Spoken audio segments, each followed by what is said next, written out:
बड़ी खबर, मंत्री ने जिसकी मंजूर की चार्जशीट, अफसरों ने उसे करवा दिया सम्मानित। औषधि नियंत्रण आयुक्तालय की अजब गजब कार्यशैली से जुड़ी ये बड़ी खबर है। दरअसल आजादी के पर्व पर निदेशालय में आयोजित समारोह में अधिकारी कर्मचारी सम्मानित हुए और कार्यक्रम में डीसीओ सुभाष चंद्र दादलवाल को भी उत्कृष्ट कार्यों के लिए सम्मानित किया गया, जबकि पिछले दिनों ही उन्हें सरकार की तरफ से मंजूर की जा चुकी है चार्जशीट। खुद चिकित्सा मंत्री गजेंद्र सिंह खिवसर और एसीएस शुभराज सिंह ने चार्जशीट की मंजूरी दी, लेकिन बावजूद इसके चार्जशीट थमाने के बजाय डीसीओ दादरवाल को दिलवा दिया गया अवार्ड। ऐसे में पूरे आयुक्तालय में बड़ी चर्चा का विषय यह अवार्ड बना हुआ है, लेकिन अब क्योंकि हाई लेवल तक मामला पहुंच गया है और इसके बाद आयुक्तालय के स्तर पर इसकी पड़ताल शुरू हुई। सवाल है कि आखिर किसकी अनुमति से अवार्ड देने वालों के नाम फाइनल किए गए।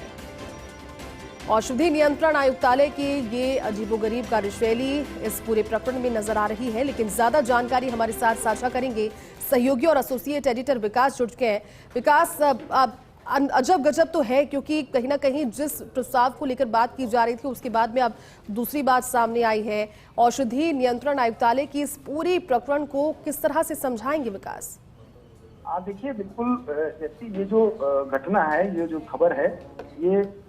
किसी व्यक्ति विशेष के लिए नहीं है कि उनको सम्मानित कर दिया गया। हो सकता है उनकी उत्कृष्ट सेवाएं होगी जिसकी वजह से उनको सम्मानित किया गया, लेकिन बड़ा आश्चर्यजनक घटना इसमें ये हुई है कि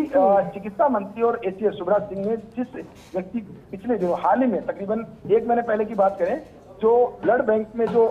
घटना हुई थी राजधानी के अंदर, जो ब्लड बैंक में घटना हुई थी जिसमें कि 400 यूनिट से अधिक का ब्लड जो है वो खराब हो गया था, उस प्रकरण में दोषी मानते हुए इनको चार्जशीट प्रपोज की गई थी। इनकी चार्जशीट ऑन रिकॉर्ड कागज पे मंजूर की गई है और वो चार्जशीट देने के बजाय उन्हीं अधिकारी को आप 15 अगस्त को सम्मानित कराते हैं। और सबसे आश्चर्यजनक बात इस खबर का उद्देश्य कराने का यह है कि आयुक्तालय में बैठे हुए जो हाई लेवल के अधिकारी हैं, उनको इस बात की खबर तक नहीं है कि उनके नीचे के अधिकारी इस तरह से सम्मानित हो रहे हैं। ऐसा जानकारी अभी तक हमारे पास आ रही है। और अब जब ये पूरा मामला सामने आया है, सामने आने के बाद जब चर्चाओं का दौर शुरू हुआ, उसके बाद इसकी गहन पड़ताल शुरू की गई है। अभी जो जानकारी मिली है उसमें जो निदेशक जन स्वास्थ्य है, जिनके द्वारा ये सम्मानित किया गया, उनसे आयुक्तालय ने पत्र लिख करके क्वेरी करी है कि आपने अगर जो 3 नाम, जो ड्रग आयुक्तालय के 3 नामों जो सेलेक्ट किए जिनको आपने सम्मानित किया है, उसको आपने किस आधार पर चयनित किया है, तो उनकी तरफ से पत्र का जवाब जो है वो भी दे दिया गया है। इस पूरे मामले में जो आगे का अपडेट है वो भी हम आपको बताएंगे, लेकिन पूरे घटनाक्रम में सबसे आश्चर्य करने वाली बात है वो ये है कि जब आयुक्तालय से कोई पत्र गया नहीं या किसी के प्रपोज जो है हाई लेवल पे अधिकारियों ने उसको अनुमति नहीं दी, उसके बावजूद किस तरह से बिना किसी अनुमति के जो अनुशंसा पत्र चला जाता है और उसके आधार पर सम्मानित भी हो जाता है। तो यानी कुल मिला के एक शब्द में कहेंगे कि